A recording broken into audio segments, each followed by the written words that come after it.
اس لیے کہ وقت، جگہ اور حالت کے اختلاط کے پیش نظر نیک عمل کی اہمیت و فضیلت میں بھی اضافہ ہو جاتا ہے۔ یہ سال کا پہلا مہینہ ہے اور شریعت نے کسی چیز کی ابتدا و انتہا میں نیک عمل کی ترغیب دی ہے، جیسے کہ ارشاد باری تعالیٰ ہے، اور دن کے دونوں سروں میں نماز قائم کرو، اور رات کی کئی ساعتوں میں بھی یقیناً نیکیاں برائیوں کو دور کر دیتی ہیں۔ یہ نصیحت ہے نصیحت پکڑنے والوں کے لیے۔ محترم ناظرین، اللہ کے رسول صلی اللہ علیہ وآلہ وسلم کی حدیثوں میں بھی صبح و شام کے ذکر الہی پر خصوصی طور پر ابھارا گیا ہے۔ اللہ کے رسول صلی اللہ علیہ وآلہ وسلم کا ارشاد ہے کہ جو شخص سورج کے طلوع ہونے اور سورج کے غروب ہونے سے قبل نماز پڑھے گا وہ ہرگز جہنم میں داخل نہ ہوگا۔ ایک حدیث قدسی میں ہے کہ اللہ تعالیٰ فرماتا ہے، اے ابن آدم، دن کے ابتدائی حصے میں میری رضا کے لیے 4 رکعت سے عاجزانہ رہ کر، جس کی وجہ آخری حصے تک میں تیرے لیے کافی رہوں گا۔ یہی وجہ ہے کہ آپ دیکھیں گے کہ اسلامی سال کا پہلا مہینہ اور آخری مہینہ دونوں حرمت والے ہیں اور دونوں میں نیک اعمال کی خصوصی اہمیت حاصل ہے۔ اس مبارک مہینے کا دوسرا خصوصی عمل یہ ہے کہ بندے کو چاہیے کہ عبادت کے کاموں اور دیگر نیک کاموں میں دلچسپی لے اور گناہ کے کام سے خصوصی طور پر پرہیز کرے، جیسا کہ ارشاد باری تعالیٰ ہے۔ ترجمہ: ان مہینوں میں، حرمت والے مہینوں میں تم لوگ اپنے اوپر ظلم نہ کرو۔ اس جملے کی تفسیر کرتے ہوئے امام ابن کثیر رحمۃ اللہ علیہ لکھتے ہیں کہ یعنی قتال کر کے یا گناہ کا کام کر کے اپنے اوپر ظلم نہ کرو، کیونکہ ان مہینوں میں گناہ کرنا اور مہینوں کے مقابلے میں بہت زیادہ برا ہے۔ جس طرح کہ حرم میں گناہ دوسری جگہوں کے مقابلے زیادہ برا ہے، چونکہ اس ماہ میں کثرت سے روزہ رکھنا مشروع ہے، نیز اپنے خالق و مربی کی نافرمانی سے پرہیز بڑی اہم نیکی ہے۔ لہٰذا اگر کوئی بندہ مومن ان دونوں کاموں کے ساتھ ساتھ اپنے رب کے حضور سچی توبہ کرتا ہے تو قوی امید ہے کہ اللہ تعالیٰ اس کی توبہ قبول فرمائے گا۔ اس سلسلے میں مسند احمد میں ایک حدیث مروی ہے جسے امام ترمذی اور حافظ منذی رحمۃ اللہ علیہ وغیرہ حسن قرار دیتے ہیں۔ چنانچہ حضرت علی رضی اللہ تعالیٰ عنہ سے کسی شخص نے سوال کیا کہ رمضان المبارک کے بعد وہ کون سا مہینہ ہے جس میں روزہ رکھنے کا ہمیں آپ مشورہ دیتے ہیں؟ حضرت علی رضی اللہ تعالیٰ عنہ نے اس سے فرمایا، ایک دن میں اللہ کے رسول صلی اللہ علیہ وآلہ وسلم کے پاس بیٹھا ہوا تھا کہ ایک شخص نے آپ صلی اللہ علیہ وآلہ وسلم سے یہی سوال کیا۔ آپ صلی اللہ علیہ وآلہ وسلم نے جواب میں ارشاد فرمایا، اگر تم رمضان المبارک کے بعد کسی مہینے کا روزہ رکھنا چاہتے ہو تو ماہ محرم کا روزہ رکھو، کیونکہ وہ اللہ تعالیٰ کا مہینہ ہے۔ اس مہینے میں اللہ تعالیٰ نے ایک قوم کی توبہ قبول کی ہے اور دوسری قوموں کی بھی توبہ قبول فرمائے گا۔ محترم ناظرین، اگر آپ چاہتے ہیں کہ آپ کو 100 سال کی عبادت کا ثواب ملے، 100 سال کے گناہ معاف ہوں اور 100 سال کی قضا نماز معاف ہو اور 100 سال تک بیمار نہ ہو، تو آپ نے 8 محرم جمعہ کے دن یہ عمل لازمی کرنا ہے۔ یہ وہ عمل ہے کہ جس کے بارے میں بزرگان دین اور صالحین سے منقول ہے کہ جو 8 محرم جمعہ کے دن میں یہ عمل کرے گا تو اس کے بدلے 100 سال کی عبادت کا ثواب ملے گا۔ 100 سال کے گناہ معاف ہوں گے، 100 سال کی قضا نماز معاف ہوگی اور 100 سال تک بیماری نہیں لگے گی، تو آپ نے 8 محرم جمعہ کے دن میں یہ عمل لازمی کرنا ہے۔ محترم ناظرین، قرآن پاک کی ایک چھوٹی سی سورت ہے، اگر اس سورت کو بتائے گئے طریقے کے مطابق پڑھ لیں تو اللہ کے فضل و کرم سے اللہ پاک آپ کے لیے ایسے اسباب پیدا کر دے گا کہ آپ کی ہر پریشانی دور ہو جائے گی اور ہر خواہش پوری ہو جائے گی۔ اس کے کمالات دیکھ کر آپ لوگ خود حیران رہ جاؤ گے۔ اس سورت کی فضیلت بہت زیادہ ہے۔ یہ سورت عذاب قبر سے بھی بچاتی ہے اور اللہ سے اپنے پڑھنے والے کی بخشش کرواتی ہے۔ اس کے سامنے گر گرانے والے کے ساتھ اللہ کافی ہے۔ وہی دہر کو امن نصیب فرماتا ہے، طالب کو پناہ دیتا ہے، وہی بہترین ولی اور بہترین مددگار ہے۔ لہٰذا جو بھی اسے اپنا ولی بنائے، اسے مدد طلب کرے، اسی پر توکل ہو اور مکمل طور پر اسی کی طرف یکسو ہو جائے، تو اللہ بھی ان کا ولی بن کر ان کی مکمل حفاظت فرماتا ہے۔ جو صرف اللہ سے ڈرے اور تقوی اختیار کرے،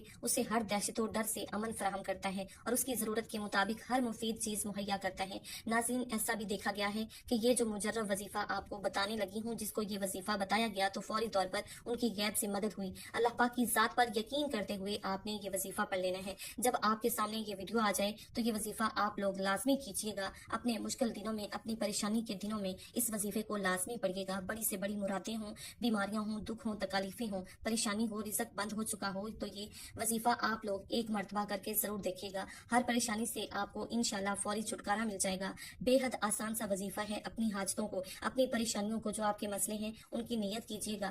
دل میں یہ نیت رکھیے گا کہ میں فلاں مقصد کے لیے، فلاں حاجت کے لیے یہ وظیفہ پڑھ رہا ہوں یا پڑھ رہی ہوں، میری یہ حاجت پوری ہو جائے۔ پھر آپ لوگ یہ وظیفہ کر لیجیے گا۔ اس وظیفے کو آپ لوگ عشاء کی نماز کے بعد کر سکتے ہیں۔ جب آپ کے سامنے یہ ویڈیو آ جائے، آپ ویڈیو مکمل دیکھ لیں، وظیفے کو سمجھ لیں کہ کس طریقے سے کرنا ہے، تو اسی رات کو پڑھنا شروع کر دیں۔ سستی نہ کریں، سستی کریں گے تو آپ لوگوں کا ہی نقصان ہوگا۔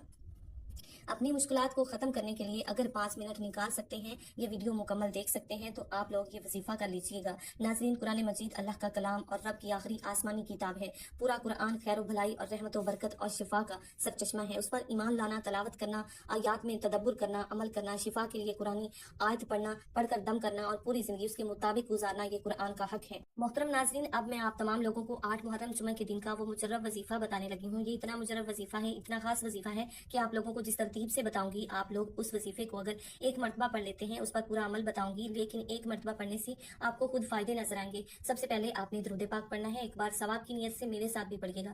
بسم اللہ الرحمن الرحیم، اللہم صلی علی محمد وعلی آل محمد کما صلیت علی ابراہیم وعلی آل ابراہیم انک حمید مجید، اللہم بارک علی محمد وعلی آل محمد کما بارکت علی ابراہیم وعلی آل ابراہیم انک حمید مجید۔ درود پاک پڑھنے کے بعد ایک تسبیح آپ نے پہلے کلمے کی پڑھنی ہے، لا الہ الا اللہ محمد رسول اللہ، یہ آپ نے 100 مرتبہ پڑھنا ہے۔ اس کے بعد 7 مرتبہ سورہ ملک پڑھنی ہے۔ یہ وہ عمل ہے کہ جس کو کرنے سے نہ صرف آپ کو عبادت کا ثواب ملے گا، بلکہ آپ کی دلی مراد پوری ہوگی۔ آپ جو مانگیں گے آپ کو ملے گا۔ آپ کے گھر میں انشاءاللہ اللہ پاک خیر لائے گا، برکتیں لائے گا، پورا سال آپ کا اللہ پاک کی رحمتوں و برکتوں میں گزرے گا انشاءاللہ۔ تو آپ اس عمل کو لازمی کریں، اسے شیئر کریں، تو اس وظیفے کو خود بھی کر لینا، اس وظیفے کو تمام دوستوں کے ساتھ شیئر بھی کر دینا۔ کئی دفعہ زندگی میں ایسے حالات پیدا ہو جاتے ہیں، ایسے مراحل آ جاتے ہیں کہ انسان کہتا ہے کہ میں تھک چکا ہوں، کہ حالات نے مجھے چاروں طرف سے گھیر لیا ہے۔ تو میں کہتی ہوں کہ کبھی بھی اللہ تعالیٰ کی رحمت سے نا امید نہ ہو۔ اللہ پاک وہاں سے وسیلہ بناتا ہے جہاں سے انسان سوچ بھی نہیں سکتا، اور ہمارے پاس چاہے کچھ ہے یا کچھ نہیں ہے، ہمارے کوئی اعمال ہیں یا نہیں ہے، لیکن ہمارے پاس جو سب سے بڑی طاقت ہے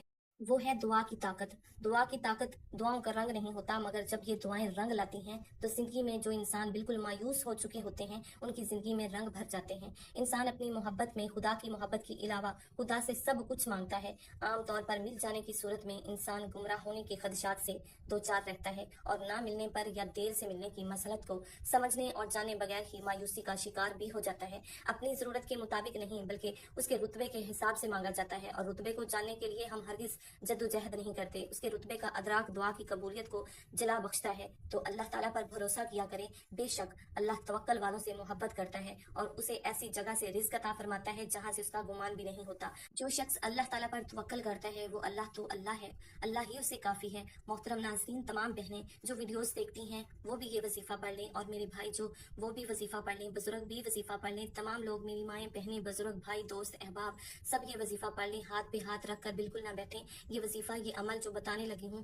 اس کو کسی بھی وقت پڑھ لیں، نہ وقت کی کوئی پابندی ہے اور نہ ہی جگہ کی کوئی قید ہے۔ آپ جہاں کہیں بھی ہو آپ یہ وظیفہ پڑھنا شروع کر دیجئے، لیکن یہ وظیفہ آپ گھر میں بھی پڑھ لیں، دکان میں پڑھ لیں، جہاں موجود ہوں وہاں بیٹھ کر یہ وظیفہ پڑھ لیں۔ ناظرین، یہ قرآن پاک کی وہ صورت ہے جو اپنے پڑھنے والے کے حق میں اللہ تعالیٰ سے جھگڑتی ہے، اللہ سے سفارش کرتی ہے، جب تک کہ اس بندے کی حاجت کو پورا نہ کروا دے، اس کی بخشش نہ کروا دے، تو یہ اپنی جگہ سے نہیں ہلتی۔ تو محرم کی 8 تاریخ کو آپ یہ وظیفہ لازمی پڑھیں۔ جو یہ صورت پڑھتا ہے اللہ پاک اس کی جائز حاجات کو پورا کر دیتے ہیں، اس کی دعاؤں کو قبول فرماتے ہیں، اس کی زندگی سے پریشانیوں کو دور کر دیتے ہیں۔ اس صورت کی برکت سے اس کے گھر میں رزق میں خوب فراوانی ہوتی ہے، دنیا میں بھی اسے پڑھنے کے فائدے ملتے ہیں، اور مرنے کے بعد یہ صورت اسے عذاب قبر سے نجات دیتی ہے، فرشتوں کے سامنے کھڑی ہو جاتی ہے، اس بندے کے لیے لڑتی ہے، جھگڑتی ہے، پھر اللہ کے حضور پیش ہو کر اس کی بخشش کروا دیتی ہے۔ تو یہ صورت بندوں کی دوست ہے، جو اس کو پڑھے گا، اس سے دوستی کرے گا، تو یہ دنیا اور آخرت میں پورا اس بندے کا ساتھ دے گی۔ اس کو آپ لازمی پڑھیں، اس صورت کو اپنی زندگی کا حصہ بنا لیں، انشاءاللہ تعالیٰ دونوں جہانوں میں